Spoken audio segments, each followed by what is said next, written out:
SC వర్గీకరణపై AP సర్కార్ జోరు పెంచిందా? అందుకే ఏకసభ్య కమిషన్ వేశారా? ఆ కమిషన్కు ఎటువంటి బాధ్యతలను అప్పగించారు? ఎన్ని రోజుల్లో ప్రభుత్వానికి నివేదిక అందబోతోంది? మంద కృష్ణమాదిగ కోరిక తీరబోతోందా? వర్గీకరణలో ఎవరి వాదనలు ఎలా ఉన్నాయి? క్షేత్రస్థాయిలో అసలు పరిస్థితి ఎలా కనిపిస్తోంది?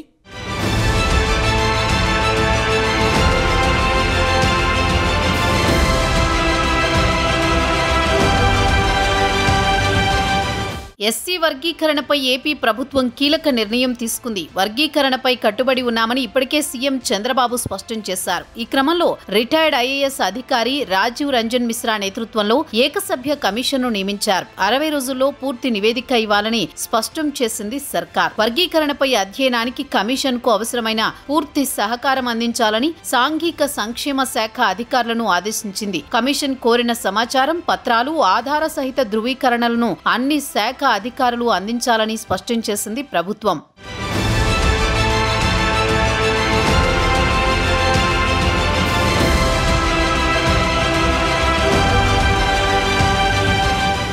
కమిషన్ జిల్లా, జోనల్, రాష్ట్ర స్థాయిలో అందుబాటులో ఉన్న సమకాలీన సమాచారం, జనాభా గణన పరిగణలోకి తీసుకుంటుంది. ఎస్సీల్లో ఉపకులాలను ఒక హేతుబద్ధమైన ఉపవర్గీకరణ చేయనుంది. షెడ్యూల్ కులాల్లోని ఉపకులాల వెనుకబాటుతనాన్ని గుర్తించడానికి అధ్యయనం చేయనుంది. సర్వీసుల్లో ప్రాతినిధ్యం లేకపోవడం, విద్యా సంస్థల్లో ప్రవేశాలపై కూడా కమిషన్ దృష్టి పెట్టనుంది. సామాజిక, ఆర్థిక, రాజకీయ, విద్యాపరమైన వెనుకబాటుతనాన్ని కూడా పరిశీలించబోతున్నారు. సుప్రీంకోర్టు తీర్పునకు అనుగుణంగా ఏపీలో ఎస్సీ వర్గీకరణను సమర్థంగా అమలు చేసే విధానాన్ని గుర్తించనున్నారు. వర్గీకరణ ప్రయోజనాలు అన్ని ఉపకులాలకు సమానంగా పంపిణీ అయ్యేందుకు తీసుకోవాల్సిన చర్యలను ప్రభుత్వానికి నివేదించనుంది మిశ్రా కమిటీ.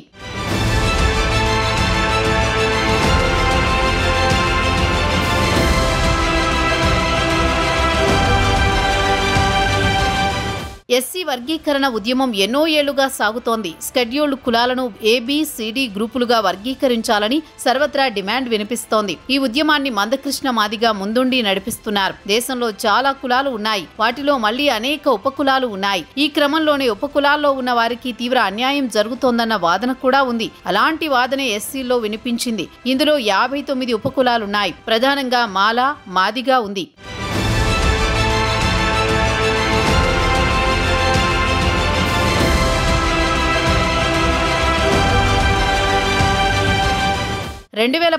లెక్కల ప్రకారం ఎస్సీ జనాభా మొత్తం 1,38,78,078గా ఉంది. వీరిలో మాదిగలు 67,02,609 మంది ఉన్నారు. మాలలు 55,70,244 మంది ఉన్నారు. ఈ లెక్కల ప్రకారం మాలల కన్నా మాదిగల సంఖ్య అధికంగా ఉంది. విద్య, ఉద్యోగ, ఆర్థిక, రాజకీయ, సామాజిక అంశాల్లో మాదిగలకు అన్యాయం జరుగుతోందన్న వాదన వినిపిస్తోంది. 70% ఉన్న మాదిగలు 10% రిజర్వేషన్ ప్రయోజనాలు పొందుతుంటే 30% ఉన్న మాలలకు 90% అందుతున్నాయన్న వాదన ఉంది. ఈ క్రమంలోనే దళితుల్లోనే ఒక వర్గం మరో వర్గ ప్రయోజనాలను సొంతం చేసుకుంటోందని ఎస్సీ వర్గీకరణ ఉద్యమం ఊపందుకుంది.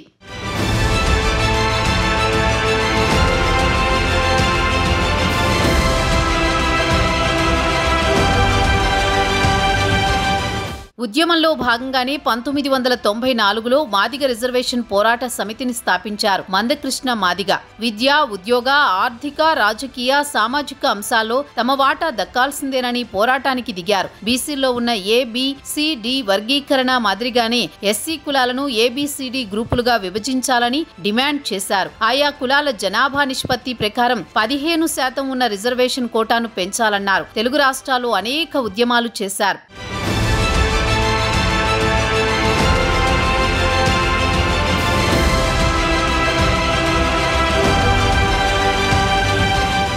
ఈ క్రమంలోనే ఎస్సీ, ఎస్టీ వర్గీకరణపై సుప్రీంకోర్టు సంచలన తీర్పు ఇచ్చింది. వర్గీకరణ తప్పనిసరి అని స్పష్టం చేశారు. దీనిపై ఆయా రాష్ట్ర ప్రభుత్వాలకు అధికారం కల్పిస్తూ ఆదేశాలు ఇచ్చారు. విద్యా, ఉద్యోగాల్లో రిజర్వేషన్ల కోసం ఎస్సీ, ఎస్టీ వర్గీకరణ అనివార్యమని స్పష్టం చేసింది. దీంతో 3 దశాబ్దాల నిరీక్షణకు తెరపడింది. సుప్రీం తీరుపై దళిత సంఘాలు హర్షం వ్యక్తం చేశాయి.